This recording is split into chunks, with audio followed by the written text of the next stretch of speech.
خبر شامل کرتے ہیں اسلام آباد سے۔ اسلام آباد جناح ہاؤس پر حملے میں ملوث ایجنسیوں کا اہلکار قرار دیا جانے والا شرپسند بھی پی ٹی آئی کا کارکن نکلا۔ لاہور میں جناح ہاؤس پر حملے میں مرکزی شرپسند سے متعلق بنایا گیا بھیانک پروپیگنڈا بے نقاب ہو گیا۔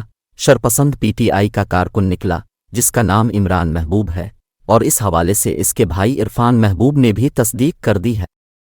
شرپسند شخص کو ایک مخصوص منصوبے کے تحت ابتدائی میں جناح ہاؤس بھیجا گیا تاکہ اس کے مخصوص انداز کو جواز بنا کر اسے ایجنسیوں کا اہلکار قرار دے کر جناح ہاؤس پر حملے کا سارا الزام سیکیورٹی اداروں پر تھوپا جا سکے، جبکہ شرپسند در حقیقت نجی ہوٹل کا ملازم اور سیاسی جماعت کے اہم کارکنان میں شامل ہے۔